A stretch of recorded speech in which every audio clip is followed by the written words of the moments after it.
Quand une des têtes pensantes d'un parti politique jette l'éponge, ancien membre du Conseil national de l'Istiklal, il a été parmi les 35 membres de la commission spéciale sur le nouveau modèle de développement. Mohamed Ben Moussa quitte le parti de l'Istiklal, une annonce faite dans une tribune publiée sur Telquel et telquel.ma. Alors pourquoi cette décision et que dit cette démission sur l'état de santé de nos partis politiques?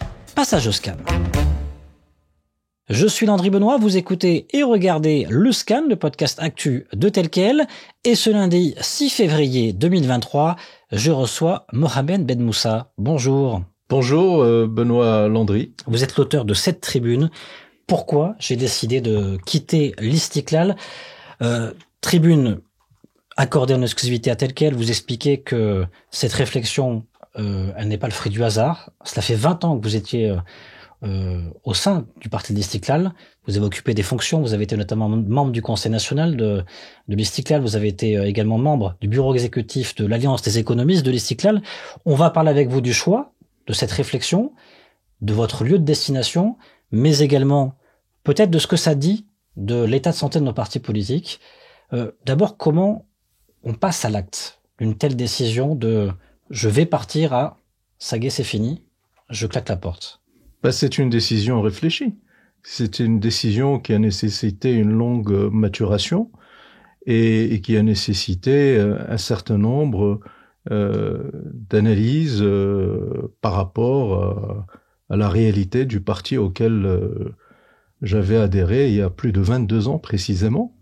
Et donc, c'est vraiment forcé par une telle décision que j'ai décidé d'annoncer à mes compatriotes par honnêteté intellectuelle et aussi par fidélité à mes convictions et mes valeurs. Là, quand vous prenez la plume, que vous terminez cette tribune, c'est quel sentiment qui vous habite? Un sentiment de tristesse, un sentiment de gâchis, mais aussi une très grande détermination. Une libération? Pour être franc, j'ai toujours été libre.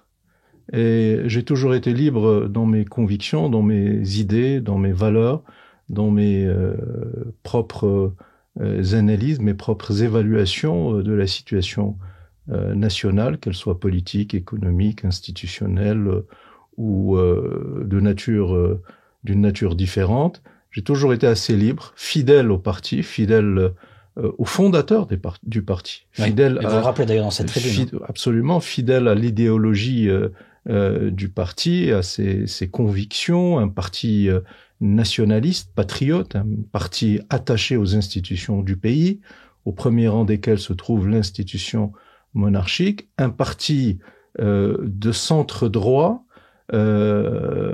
convaincu que la meilleure organisation pour une économie, c'est une économie libérale, favorisant la libre entreprise, mais avec un rôle important de l'État, un État régulateur, un État qui contrôle, un État qui veille aux équilibres, qui s'assure de l'égalité des chances, qui protège les citoyens les plus faibles, qui protège les entreprises les plus fragiles, et en particulier les TPME, un État stratège qui est visionnaire, qui décide sur des politiques d'investissement stratégiques. Et donc là, l'Istiklal ne représentait plus toutes ces valeurs? Absolument plus, puisque j'ai constaté au fil des années que les valeurs, l'idéologie des pères fondateurs de l'Al-Fassi, c'est Ahmed Balafraj et c'est Mohamed Bousta, s'évanouissaient avec le temps, et j'ai constaté que malheureusement, le parti sombrait dans une certaine banalisation, dans une certaine médiocrité et médiocratie. Ouais, vous le dites d'ailleurs ce mot. Est-ce que quelque part ce processus de réflexion de départ, cette déception de votre parti à l'intérieur a commencé dès 2017? Parce que dans votre tribune, je vous cite, vous parlez du 17e congrès de l'Istiklal qui a lieu donc en septembre 2017. Vous dites que vous avez alerté les militants et sympathisants sur les risques de déclin du parti, proposé une offre politique alternative dont la participation à la compétition interne pour le secrétariat général fut rejetée au motif d'une disposition du règlement interne du parti, un règlement interne qui n'a pas bougé depuis les années 70. C'est là que votre réflexion de départ elle a commencé à germer? Pour être honnête et franc, la réflexion a démarré assez tôt. Et là, le premier coup de semonce a été en 2002. Ah, aussitôt. Aussitôt, oui. En 2002, avec la formation du gouvernement Jto, où le leader de l'Istiqlal avait accepté d'être ministre d'État sans portefeuille. Donc, en réalité, il inaugurait les chrysanthèmes dans l'exécutif. Cela m'avait fortement heurté et je n'avais pas manqué de le lui signaler, de le lui signifier directement dans son bureau entre quatre yeux.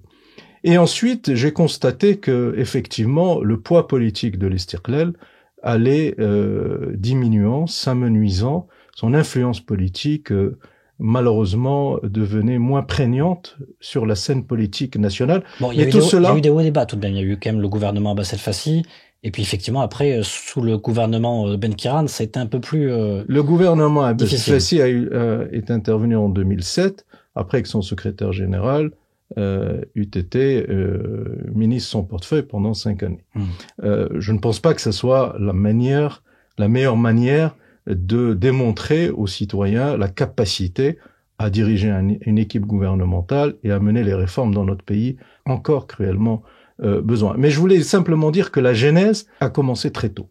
Ensuite, au fil des années, je constatais que malheureusement, comme je vous le disais, l'éthique politique, les valeurs des pères fondateurs devenaient moins présentes dans à la fois le discours officiel de l'Istiqlal et dans le comportement de son élite dirigeante. Et le paroxysme a été atteint effectivement en 2017, à l'occasion du 17e congrès de l'Istiqlal, lorsqu'il y a eu une compétition pour le secrétariat général. Et à l'époque, constatant le déclin du parti, j'ai assumé mes responsabilités et j'ai indiqué aux militants et aux sympathisants que j'étais candidat à la responsabilité du secrétariat général et j'ai proposé une offre politique alternative qui malheureusement n'a pas pu concourir dans un esprit de transparence et de démocratie interne, n'a pas pu concourir. Il y a eu un duel entre le secrétaire général de l'époque, Hamid Chabat, et l'actuel secrétaire général, Nizar Baraka, et j'étais, j'allais dire, la troisième offre politique, la troisième proposition. L'homme qui venait perturber le duel.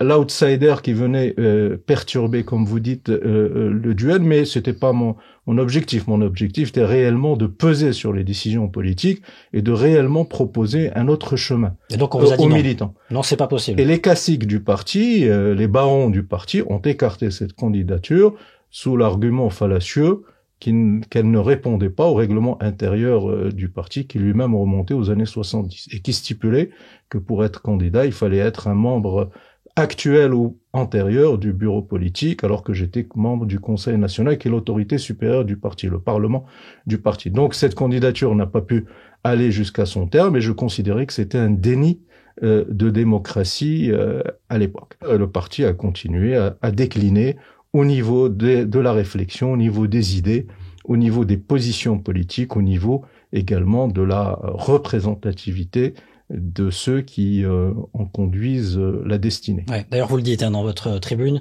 il y a une sorte de petite listing, si je veux formaliser la chose de manière très simpliste, mais vous listez point par point les raisons de votre départ, en tout cas les raisons pour lesquelles l'Istiqlal est en déclin. Alors on va pas tout lister, mais mise à mort du nouveau modèle de développement, acceptation d'une sous-représentation gouvernementale de l'Istiqlal, vous venez de le dire en quelque sorte. Aujourd'hui, c'est seulement 4% du budget de l'État qui est représenté à travers les portefeuilles ministériels représentés par l'Istiqlal. Clanisme et tribalisme du mode de gestion interne du parti, déficit leadership politique au sein du secrétariat général. Vous n'êtes pas tendre. Et en plus, vous parlez de participation active à un exécutif caractérisé par le conflit d'intérêts. Ce sont les 7-8 raisons qui m'ont conduit à prendre la décision de tirer ma révérence de l'Istiqlal, considérant que c'était des facteurs d'exclusion et d'exclusion définitive. Et considérant également que toutes les initiatives que j'ai pu entreprendre depuis une vingtaine d'années pour essayer de changer cette formation politique de l'intérieur n'avaient pas abouti à un succès retentissant, parce que c'est un projet collectif. Et force est de constater que l'offre politique que j'incarnais, que les initiatives que je prenais à l'intérieur du parti, mais surtout à l'extérieur du parti, en étant présent au niveau national sur les grands sujets qui impactent la vie des citoyens, qu'ils soient politiques, économiques, financiers, institutionnels, diplomatiques ou autres.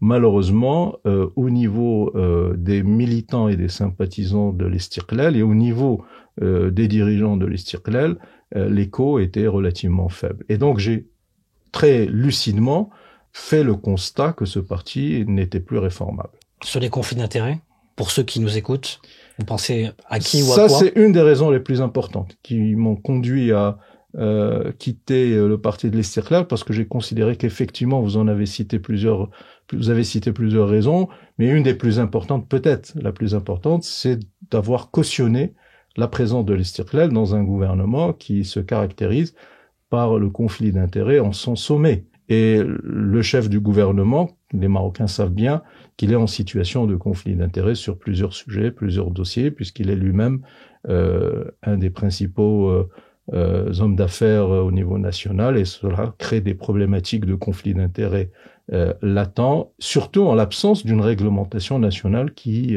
organise et qui traite de ce type de situation. Mohamed Manoussa, c'est rare des démissions politiques ici au Maroc, et pourtant des fois il y a des scandales.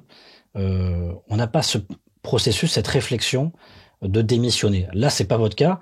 Vous démissionnez pour des questions de fond, un peu de forme, mais surtout du fond. On l'a bien compris. Moi, je voudrais, à travers votre démission, poser la question de l'état de santé des partis politiques, parce que dans votre tribune, vous parlez de médiocratie au sein d'un parti politique, entre autres. Est-ce que nos partis politiques sont malades aujourd'hui de par leur gouvernance ou de par leurs hommes? C'est lié.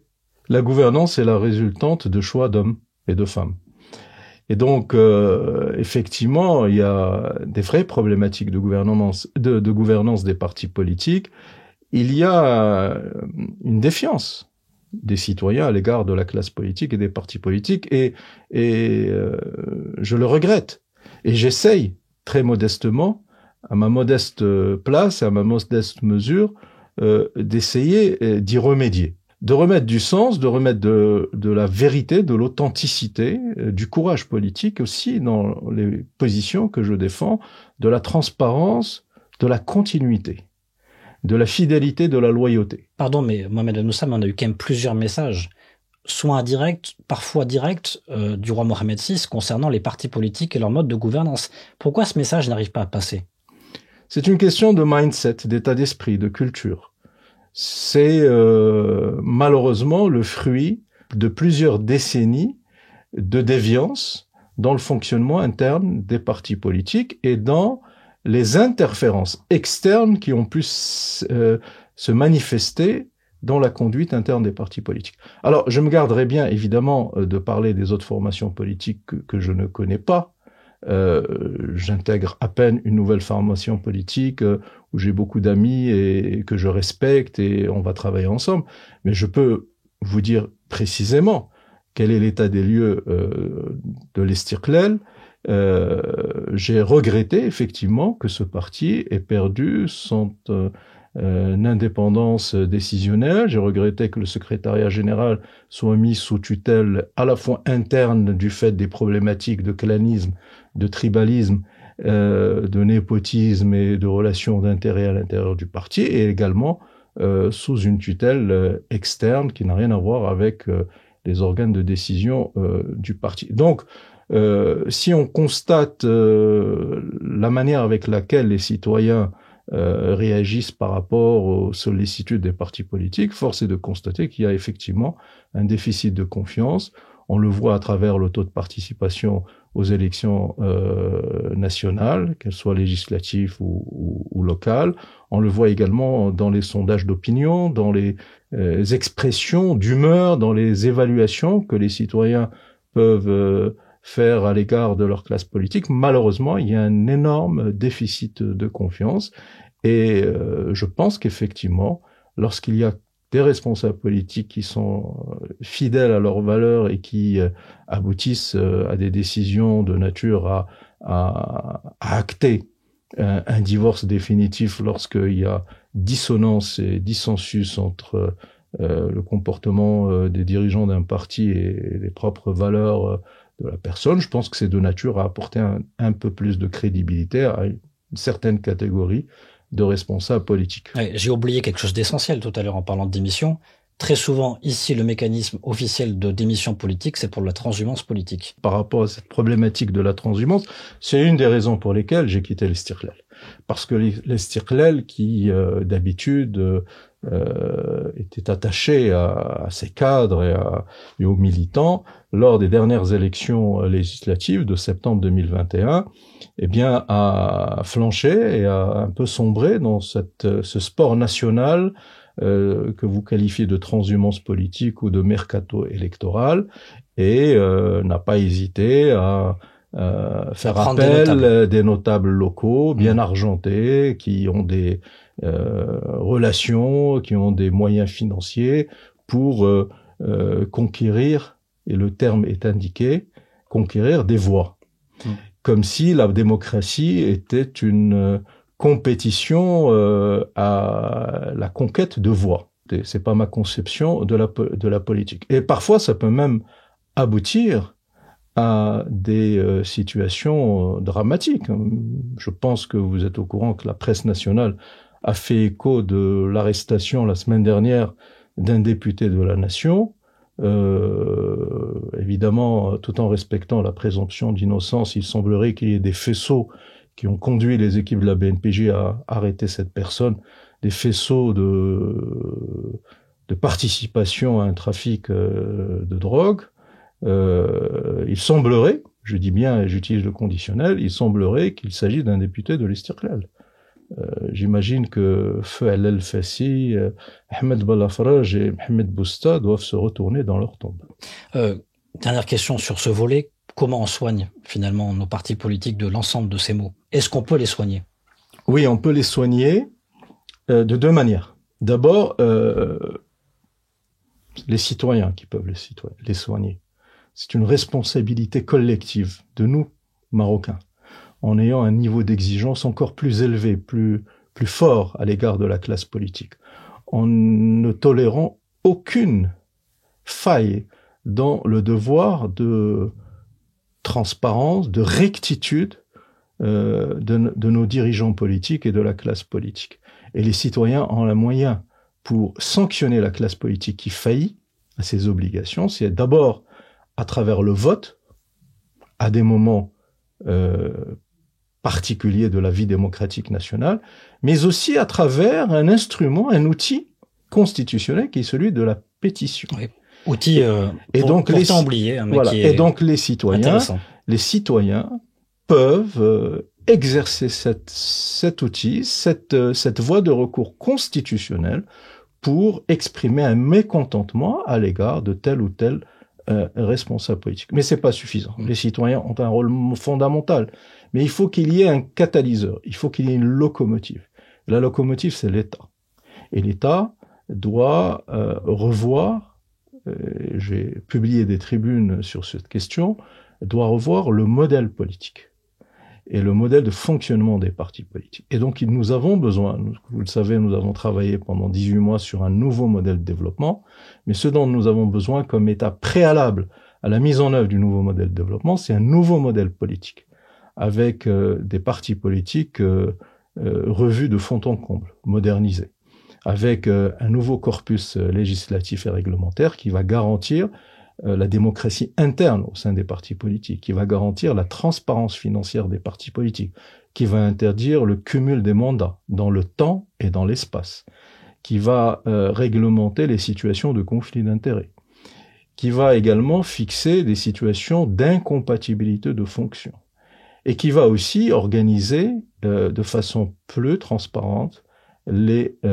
échéances électorales. Donc la recette, on l'a finalement. Notamment en plafonnant les dépenses de campagne électorale, d'une part, et d'autre part, en musclant les instruments de l'État chargés de vérifier la conformité des dépenses des partis politiques par rapport au plafond de dépenses des campagnes électorales. Donc tout un dispositif réglementaire qui est entre les mains de l'État. Mais il n'y a pas de volonté politique pour l'instant. Pour le moment, il n'y a pas de volonté politique et je le déplore. Le choix du PPS, c'est donc votre nouvelle maison, le Parti du Progrès et du Socialisme, la maison du livre. Pourquoi ce choix? Écoutez, c'est un choix de la raison et un choix du cœur. Je vais tout de suite parler du choix du cœur parce que son secrétaire général est un ami de longue date et nous avons beaucoup de points communs et j'ai énormément d'amis au niveau du bureau politique du PPS. Mais c'est d'abord et avant tout un choix de la raison parce que je ne perds pas à l'esprit que les PPS est une composante de la Koutla démocratique avec les 3 grandes formations politiques patriotes nationales, l'Istiqlal, l'USFP et le PPS. Et parce que le PPS, dans son idéologie, dans sa feuille de route, dans son programme, il y a beaucoup de points communs en termes de valeurs, en termes d'attachement aux institutions du pays, d'attachement à l'institution monarchique, en termes de volonté de transformer le pays, en termes de volonté de réformer le pays, volonté également d'affirmer le rôle de l'État, l'État régulateur, l'État stratège, l'État protecteur, l'État investisseur, et également avec la volonté, et c'est peut-être l'argument le plus important, la volonté d'être loyal et fidèle aux engagements que nous tous, Marocains, avons pris vis-à-vis de nos concitoyens, qui est celui de mettre en œuvre loyalement, fidèlement, entièrement, les réformes portées par le nouveau modèle de développement. Et donc, comme il y a une grande communauté de points de vue entre Nabil Ben Abdallah et moi-même sur cet impératif, sur cette feuille de route stratégique pour les années à venir, j'ai considéré que je pouvais apporter une valeur ajoutée au PPS et j'ai considéré également que le PPS était un cadre optimal pour moi pour pouvoir continuer le combat politique, parce que je suis arc-bouté et attaché à la démocratie représentative et je considère que la transformation de mon pays se fera par la démocratie représentative. Évidemment, la démocratie participative a un rôle important à jouer, évidemment que les ONG, les associations de la société civile, j'en fais partie également. Mais je considère que l'essentiel de la transformation se fera à travers les partis politiques, à travers les rendez-vous électoraux, à travers le Parlement, à travers le gouvernement. Et il me semble que le PPS est un cadre favorable pour, d'une part, avancer dans la mise en œuvre du nouveau modèle de développement et d'autre part, contribuer à la modernisation de la gauche marocaine. Merci beaucoup, Mohamed Ben Oussam. Merci à vous.